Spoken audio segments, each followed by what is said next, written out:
শাসক দলের চোখে চোখ রেখে বিধানসভার ভেতরে এবং বিধানসভার বাইরে শাসক দলের চোখে চোখ রেখে যে লড়াই চলছে, প্রতিদিন লড়াই লড়াই লড়াই, প্রতিদিন এই সিন্ডিকেট বাহিনীর বিরুদ্ধে লড়াই, প্রতিদিন মস্তান বাহিনীর বিরুদ্ধে লড়াই, প্রতিদিন এই নটোরিয়াস ক্রিমিনালগুলোর বিরুদ্ধে লড়াই। আমার দলের সেনাপতি নওশাদ সিদ্দিকী মঞ্চে উপস্থিত হয়েছেন, তিনি বক্তব্য রাখবেন। তৃণমূল অনেক সময় বলছে আইএসএফ মুসলমানের দল, বিজেপিও বলছে, কখনো হিন্দু পাড়ায় গিয়ে বলছে এটা মুসলমানের দল, আবার কখনো মুসলমানের পাড়ায় গিয়ে বলছে এটা বিজেপির দালাল। আপনারা আপনাদের পলিটিক্স করুন। এই বাংলার মানুষ বুঝে গেছেন মমতা বন্দ্যোপাধ্যায় আপনাকে, আপনি যতই আপনি হিজাব পরে আপনি সুবহানাল্লাহ ইনশাআল্লাহ করুন না কেন, আপনি এই বাংলায় পদ্ম ফুলের চাষ করেছেন, আরএসএস কে ডেকে নিয়ে এসেছেন, এটাই সবথেকে আপনার বড় অপরাধ।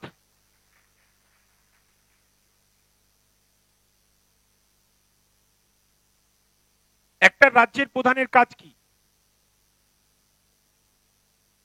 শিক্ষা ব্যবস্থাকে ঢেলে সাজাতে হবে, বেকার যুবককে কাজ দিতে হবে, স্বাস্থ্য ব্যবস্থার উন্নতি করতে হবে, মানুষের বাসস্থানটা ঠিকঠাক করতে হবে, মানুষের কর্মসংস্থানকে ঠিক করতে হবে। কিন্তু মমতা বন্দ্যোপাধ্যায় এই বাংলায় প্রতিটা রন্ধ্রে রন্ধ্রে দুর্নীতি দুর্নীতি আর দুর্নীতি। এই রাজ্যে একটা চোরের সরকার উপহার দিয়েছে মমতা বন্দ্যোপাধ্যায়। কি চোর লাগবে আপনার? সরু চোর, মোটা চোর, পাতলা চোর, অলস চোর, ভদ্র চোর, সব রকম চোরের কারখানা মমতা বন্দ্যোপাধ্যায় তৈরি করেছে। আপনি যখন যে চোরকে চাইবেন, আপনি যদি বলেন একটু দেখতে সুন্দর, একটু মোটা সোটা, একটু ভদ্র মহিলা চোর চাই, বারাসাতের সাংসদ কাকলি ঘোষ দস্তিদার হাজির হয়ে যাবে। অনেক মিটিং এ আমি দেখেছি দীপশিতা ওই কথাটা বলছে, ভালো লাগে শুনতে। আপনি একটা ধুতি পরা ভদ্রলোক, ভদ্র চোর চান, দমদমের সাংসদ সৌগত রায়কে পেয়ে যাবেন। আপনি একটু স্লিম ফিগার চোর চান, মহিলা চোর চান, আপনি কৃষ্ণনগরের সাংসদ মহামৈত্রকে পেয়ে যাবেন, যিনি আদানি আম্বানিদের কাছ থেকে টাকা নিয়ে পার্লামেন্টে কোশ্চেন করে। আপনি রোমান্টিক চোর চাইছেন, আমার 70 বছরের কাকা পার্থ কাকাকে পেয়ে যাবেন রোমান্টিক চোর। 70 বছরের বৃদ্ধ 27 বছরের বান্ধবীকে নিয়ে শিক্ষা চুরির দায়ে জেল খাটছে।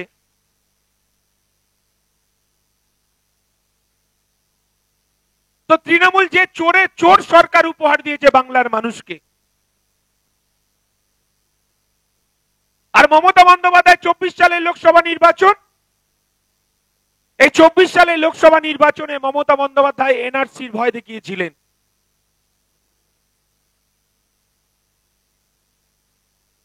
তৃণমূলকে ভোট দিতে হবে, নালে বিজেপি চলে আসবে। এই পশ্চিম বাংলার আমার সংখ্যালঘু ভাইরা তারা বারবার বিজেপিকে রোখার জন্য তৃণমূলকে ভোট দিয়েছে, তার পরিবর্তে পেয়েছে বঞ্চনা বঞ্চনা বঞ্চনা। একটা রাজ্য সরকারের প্রধানের কাজ কি? একটা দেশের সরকারের কাজ কি? প্রধানের কাজ কি? বেকার যুবকের কাজ হবে, গরিব মানুষের কাজ হবে, হসপিটালটা তার সুপার মাল্টি স্পেশালিটি হসপিটাল হবে, মানুষ তার হসপিটালে গেলে ট্রিটমেন্ট পাবে, ঠিকঠাক ভাবে তার চিকিৎসা হবে, স্বাস্থ্য কেন্দ্রগুলোতে এক্স-রে মেশিন হবে, এমআরআই মেশিন থাকবে, নিয়মিত ডাক্তার বসবে। এটাই তো এই মাননীয় মুখ্যমন্ত্রী, স্বাস্থ্য মন্ত্রীর কাছে এই বাংলার মানুষ আশা করেছিল। কিন্তু আমরা কি দেখলাম? আমরা দেখলাম মাননীয় মুখ্যমন্ত্রী এই রাজ্যের শিক্ষা ব্যবস্থাটাকে ধ্বংস করেছেন। আমরা আমাদের যারা সমবয়সী আছেন, একটা সময় আমরা প্রতিদিন স্কুলে যেতাম, মাঝে মাঝে ছুটি থাকতো। এখন এই তৃণমূলের সরকার স্কুলের শিক্ষা ব্যবস্থাটাকে পুরো পরিবর্তন করে দিয়েছে। বলছে যে প্রতিদিন স্কুল ছুটি থাকবে, মাঝে মাঝে স্কুল হবে। অনেক বন্ধুরা আমাকে ফোন করে বলে তৃণমূলের ঘরের নেতার ছেলেরা তারা কলেজে যেতে পারছে না, কারণ বান্ধবীদের সঙ্গে একসাথে ফুচকাও খেতে পারছে না, কারণ তৃণমূল নেতার নাম শুনলেই বলবে ওটা চোরের ছেলে। বান্ধবীরাও তৃণমূলের নেতাদের ছেলেদের সঙ্গে বন্ধুত্ব পাতাতে চাইছে না, কারণ তৃণমূলের নাম শুনলেই বলছে ওটা তো সিন্ডিকেট বাহিনীর ছেলে, ওটা তো ওই বালি চোর, কয়লা চোর, গরু পাচার চোর, নানান ভাবে সিন্ডিকেটের সঙ্গে যুক্ত আছে, তাদের সঙ্গে বন্ধুত্ব পাতাতে চাইছে না। এই রকম একটা মানে সংকটের মুখে দাঁড়িয়েছে তৃণমূলের ঘরের যারা বেকার ছেলেরা আছে তারা।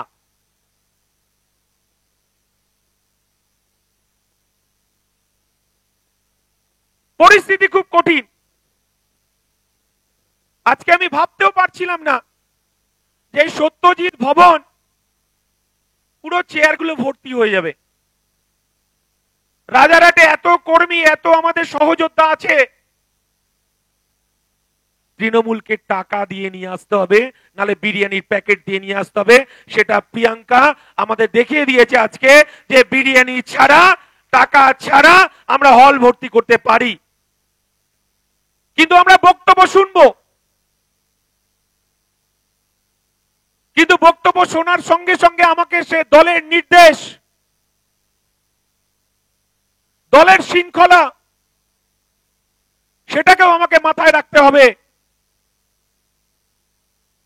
দল তো এগোবে তখনই যখন আমি পার্টির মেম্বারশিপটা নিয়ে বুথে গিয়ে আমি বুথ কমিটিকে তৈরি করব। বুথ কমিটি যত শক্তিশালী হবে, শাসকের রাতের ঘুম ততটাই হারাম হবে। এই কাজটা ইন্ডিয়ান সেকুলার ফ্রন্টকে করতে হবে।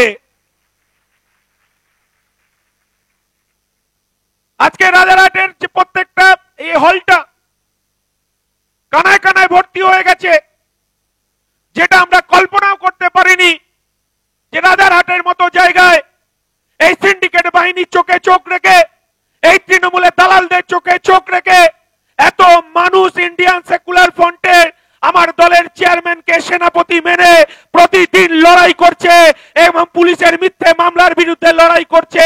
ওরা যত মারছে আমার দল তত বাড়ছে, আগামীতে তত বাড়বে। আমরা বলতে চাইছি আগামী বিধানসভা নির্বাচন 2026 এই বাংলার গরিব, খেটে খাওয়া শ্রমজীবী, আদিবাসী, দলিত এবং আমার ঘরের রাজকন্যা, আমার ঘরের বোন, আমার ঘরের মা, আমার ঘরের বেটি নিরাপত্তাটা কেড়ে নিয়েছে মমতা বন্দ্যোপাধ্যায়। তার বিরুদ্ধে আমাদের লড়াই। মমতা বন্দ্যোপাধ্যায়, আপনি 500 টাকায় 1000 টাকা দিয়ে আমার ঘরের রাজকন্যা, আমার মায়ের, আমার বোনের ইজ্জত আপনি কিনতে পারেননি। তামান্নার বিচার চাই, আমাদের তিলোত্তমার বিচার চাই। সেই বিচারের জন্য আমার বাংলার মায়েরা মুখিয়ে আছে। 26-এ নওশাদ সিদ্দিকীর নেতৃত্বে নবজোয়ার আসবে এই বাংলায়। এই কয়লা চোর সোনা চোরের নবজোয়ারে পরিবর্তন আসবে না। এই কথাটাই আমরা বলতে চাইছি। বেশি কথা বলবো না, আমার দলের চেয়ারম্যান তিনি বলবেন। আমি শুধু এ কথাটা বলবো, বুথ যত শক্তিশালী হবে, বুথ কমিটি যত শক্তিশালী হবে, তত আমার পার্টির মিছিলটা তত বাড়বে, পার্টির শক্তিটা তত বাড়বে। এই কাজটা আমাদেরকে প্রতিদিন করতে হবে। আমাদের নিয়মিত প্রতিদিন পার্টির বক্তব্য আমাদেরকে শুনতে হবে।